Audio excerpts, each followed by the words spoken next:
It's been a long time coming, but I know a change gonna come. Oh, yes it will. What is your nationality? My nationality is Afro-American. What is freedom? Freedom is black power. What is black power? Black power is... Do you know what black power is? No. Well, then you should never make any statements if you don't know what they mean. I'm sorry, I don't know. All right. How old are you, young man? I am 4 years old. You're not 4, Eric. Now you tell me your right age.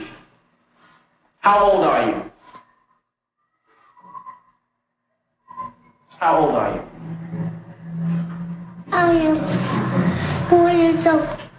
Are you sure you're 4? Yes. You're going to let me turn you around and tell you you're some other age? You're 6 years old, Eric. No. I can't hear you, Eric. No. Are you being frightened by me? No. I'm a teacher. I said you're 6. I am 4 years old. All right, then. You stand up for it, then. You shouldn't be weak. You stand up and say it. You ought to scream it in my face if I try to tell you different, right? Yes. Have a seat. Stand up, young man. Are you a Negro, Travis? No. Are you a flunky, Travis? No. What are you? I am black and beautiful. And what else are you? Are you a boy? No. What are you? Oh, man. What kind of man? Black and beautiful man. Or what kind? Are you an old man or a young man? Young man. You, young man, you come here.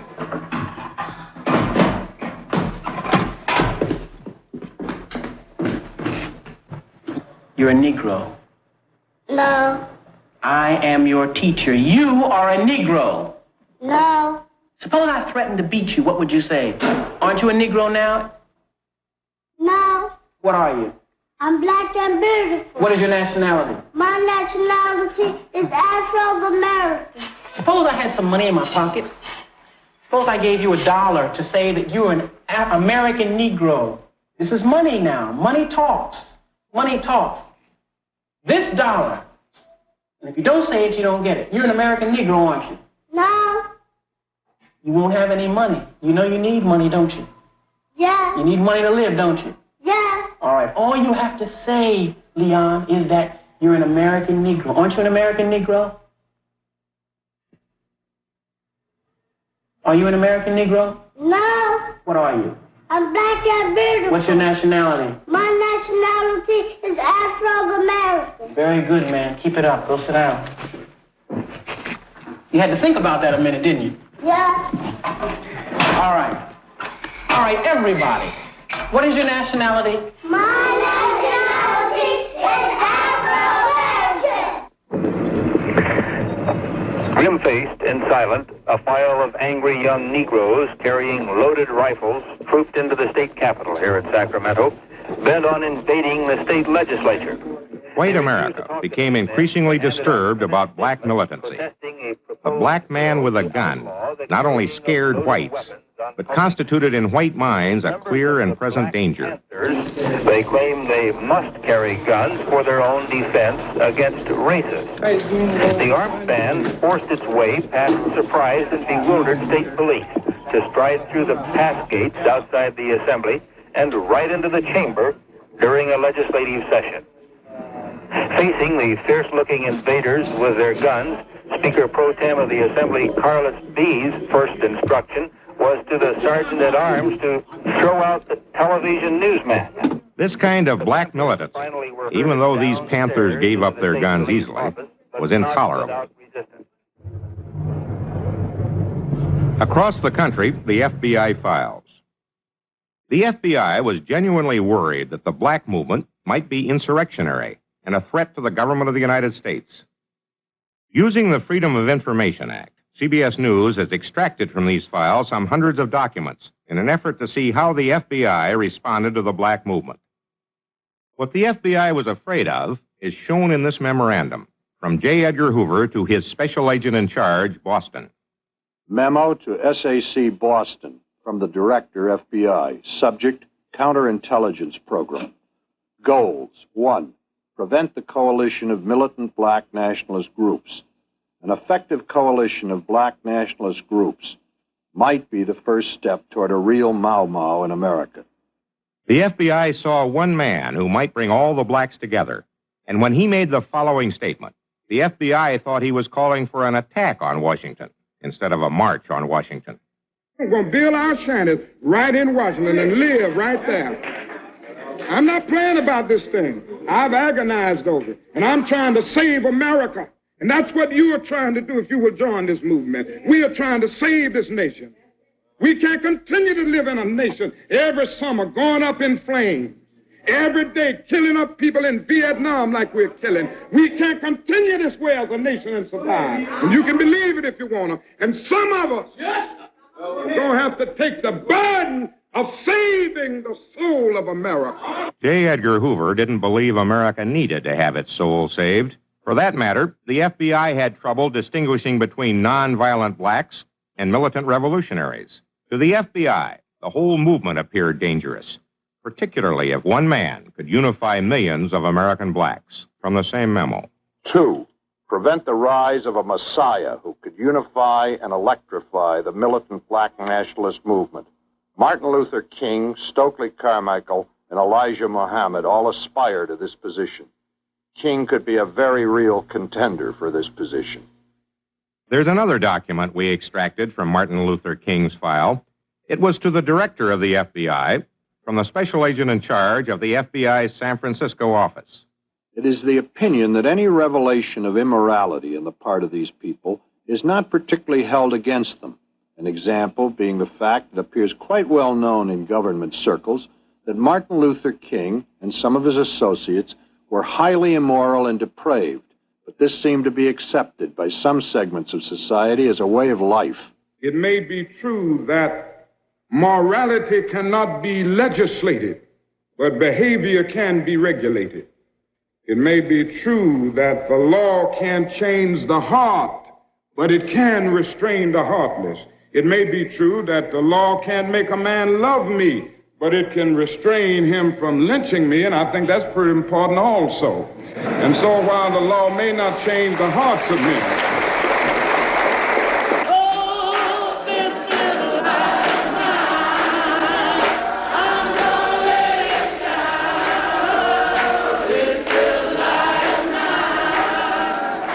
the black movement King led was an idea whose time had come.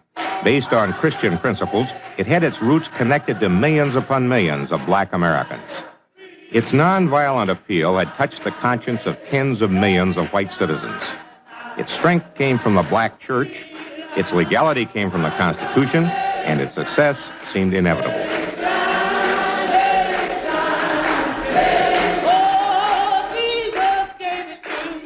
Yet this movement was constantly under surveillance by the FBI, by the CIA to a limited degree, and by Army intelligence.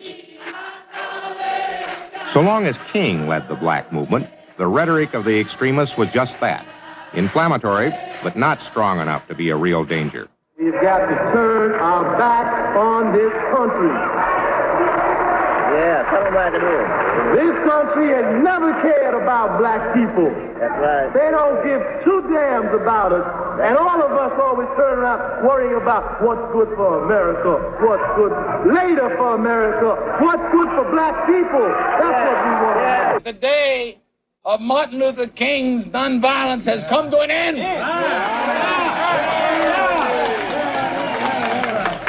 Wonderful, wonderful. Go ahead. I'm an old black brother whose father was a branded slave, whose daddy was born the day that Robert E. Lee surrendered at Appomattox Courthouse on April 19th in 1965. And I never agreed with nonviolence completely. And I told Martin Luther King that 2 months ago, and he denied it. But I got 3 witnesses right here in this audience who were there when he said, my day's finished. Martin Luther King came to them and he didn't tell me, my day's finished. He didn't have to tell me, I knew it, baby. I don't know where my good friend Adam Clayton Powell got that quote or that impression I've never said to him or to anybody that I'm ready to discard nonviolence. I am more unready to discard it now than ever before because I don't see any moral or practical justification for a violent campaign. Morally, I'm concerned about creating the beloved community, and I don't think you can create the beloved community engaging in guerrilla warfare with each other. This next document is one which at first the FBI denied it had sent. It's a letter that a black person is supposed to have written to King earlier than 1968. The FBI made up this poison pen note, and years later, when the agency released the document, large sections were blacked out. It's an invitation to King to commit suicide. King, look into your heart. You know you are a complete fraud and a great liability to all of us Negroes. King, like all frauds, your end is approaching. You are done. Your Nobel Prize will not save you. The church organizations that have been helping, Protestant, Catholic, and Jews, will know you for what you are, an evil, abnormal beast. King, there is only one thing left for you to do. You know what it is. There is but one way out for you. You better take it before your filthy, abnormal, fraudulent self is bared to the nation. On April 3rd, King went to Memphis, where he was met by a few more documents. Special LSUS Marshal, Western District, Tennessee. Show you my identification. This is Dr. Evans. How do you do? You're Deputy Marshal. Yes. Yes, you're Deputy Marshal. Yes, I Dr. am. Abernathy. Dr. Abernathy, how are you? Fine, thank you. Yes, sir. Now, who do you have there? We have temporary restraining order, and I'm going to give each of you a copy of the restraining order and the complaint that is attached. Dr. King, is your copy? Hosea Williams, he's out. There he is. Oh, here you are, thank you. Reverend James Orange. There he is, Is it Reverend Abernathy? That's right. Reverend Ralph D. Abernathy. That's right. And Reverend Lee, Bernard Lee. Reverend Bernard Lee. And you say that the... Reverend Bevel would be wait a minute, this is Lee. This is one for Lee here. This is Bevel. Bevel.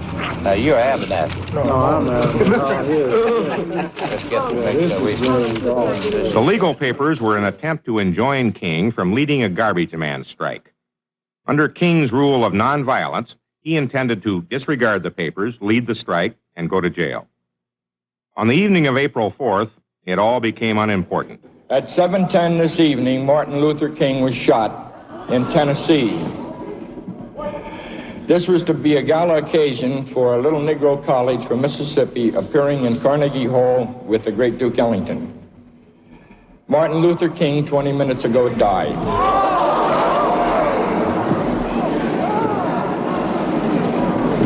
I would like to take this opportunity to ask Reverend John Genzel, who is the jazz minister, to lead all of us in prayer for Martin Luther King and the future of all civil rights movements. Ironically, the death of the prophet of nonviolence set off the worst outbreak of arson, looting, and criminal activity in the nation's history.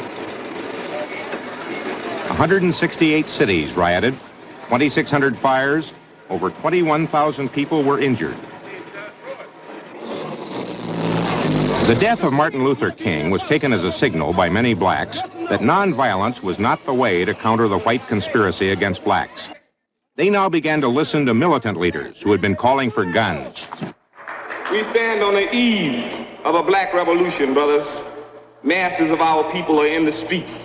They're fighting tit for tat, tooth for tooth, an eye for an eye and a life for a life. The rebellions that we see are merely dress rehearsals for the revolution that's to come. We better get ourselves some guns and prepare ourselves.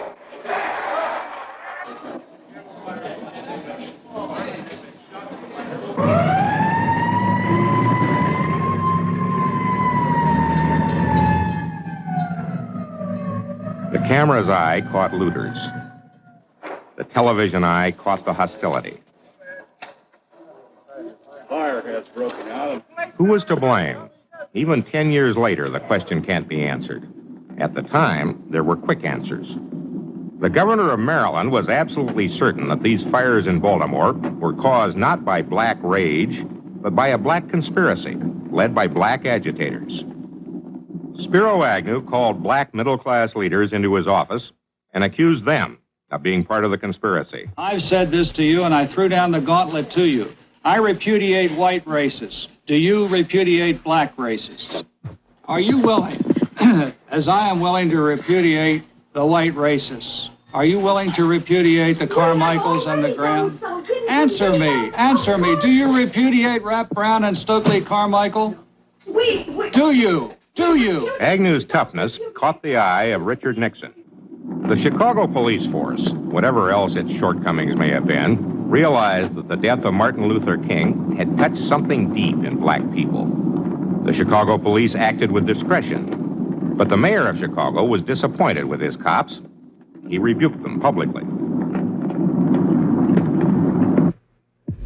I said to him very emphatically and very definitely that an order be issued immediately under his signature to shoot to kill any arsonist or anyone with a Molotov cocktail in their hand in Chicago, to fire a building because they're potential murderers, and to issue a police order to shoot, to maim, or cripple anyone looting.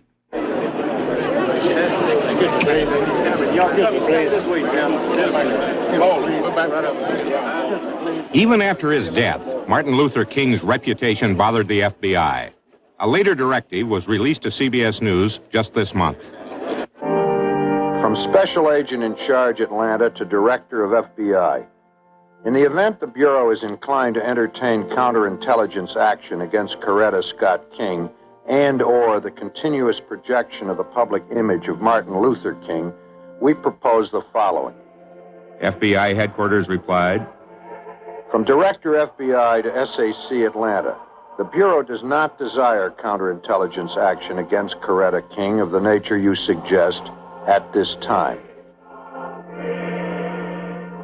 And in a chain